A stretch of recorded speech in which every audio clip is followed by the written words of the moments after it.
Royal Challengers Bengaluru 18 ఏళ్ల తర్వాత cup గెలిచింది. కానీ విజయోత్సవ ర్యాలీతో 11 మంది ప్రాణాలు పోయాయి. 3 లక్షల మంది స్టేడియంలోకి దూసుకెళ్లేందుకు ప్రయత్నించడంతో ఈ తొక్కిసలాట జరిగింది. ప్రపంచ కప్పు గెలిచిన ఆస్ట్రేలియా జట్టు ఆ దేశానికి వెళ్తే తండోపతండాలుగా ఫ్యాన్స్ రారు. న్యూజిలాండ్లోనూ అంతే. ప్రతి ఒక్కరూ క్రికెట్ను ఎంజాయ్ చేస్తారు, కానీ దాన్ని తమ జీవితాలను ప్రభావితం చేసే స్థాయికి తెచ్చుకోరు. ఎవరి కెరియర్ల విషయంలో వారు బిజీగా ఉంటారు. కానీ మన దేశంలో యువత మాత్రం జబర్దస్త్ ఆర్టిస్టులు వచ్చినా కుప్పలు తెప్పలుగా వచ్చి తొక్కేసుకుంటూ ఉంటారు. క్రికెటర్లు, రాజకీయ నేతలు, సినిమా హీరోలు కేవలం వారి పని వారు చేసుకుంటున్నారు. దానివల్ల వారికి డబ్బులు వస్తాయి, అది వారి పని. మరి ఫ్యాన్స్ పని ఏమిటి? ఆ హీరోల సినిమాలు చూసి ఆ హీరోల గురించి మాట్లాడుతూ మా హీరో గొప్ప అని చెప్పుకోవటం ఫ్యాన్స్ పనా? అలా చేసి జీవితాలను నాశనం చేసుకోవడం వల్ల ప్రయోజనం ఏంటి? ప్రతి ఒక్కడు తమ తమ జీవితంలో హీరో. తాము చేసే పనిలో ముందుకెళ్లటం హీరోయిజం, అంతేకాని ఎవరికో వర్షిప్ చేయటం హీరోయిజం కాదు.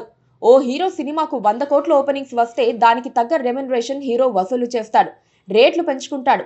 ఫ్యాన్స్ దగ్గరే ఎక్కువ వసూలు చేస్తారు. తొలి షోలు చూసేది ఫ్యాన్సే అని తెలిసి కూడా భారీగా రేట్లు పెంచుకుంటున్నారు. ఒకసారి ఎవరో ఏదో సాధించారని అతన్ని చూసేందుకు వెళ్లటం, లేదా అభిమాన హీరో అని థియేటర్లలో చొక్కాలు చింపుకోవటం, లేదా రాజకీయ పార్టీల ర్యాలీల్లో పాల్గొనేందుకు ఆవేశపడటం వంటివి చేసే ముందు అసలు మన జీవితం ఏంటి, మనం చెయ్యాల్సిన పనులేంటి, చేస్తున్నదేంటి అని ఒక్కసారి ఆలోచించుకోవాలి. ఎందుకంటే ఆ హీరో, క్రికెటర్ లేదా రాజకీయ నాయకుడు తన డ్యూటీని తాను చేసుకుంటున్నాడు. తన జీవితంలో తాను ఎదిగేందుకు కష్టపడుతున్నాడు. ఆ స్ఫూర్తి మీలో ఎందుకు లేదో తెలుసుకోవాలి. వేరే వాళ్లకు జిందాబాద్లు కొట్టాల్సిన దౌర్భాగ్యమైన అవసరం ఎందుకు వచ్చిందో తెలుసుకోవాలి. వాళ్ళ విజయాల నుంచి స్ఫూర్తి తెచ్చుకోవాలి. కానీ వారి విజయాలకు సంబరపడిపోయి ప్రాణాల మీదకు తెచ్చుకోవటం జీవితం కాదు. వాళ్ళు ప్రయత్నించి క్రికెటర్లయ్యారు, సినిమా నటులయ్యారు, రాజకీయ నాయకులయ్యారు.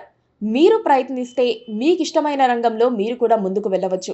వాళ్లకు ఫ్యానిజం, బాసిజం చేసుకుంటూ ర్యాలీలకు హాజరై సోషల్ మీడియాలో గొప్పగా చెప్పుకుంటూ టైంపాస్ చేస్తే జీవితానికి అర్థమేముంటుంది?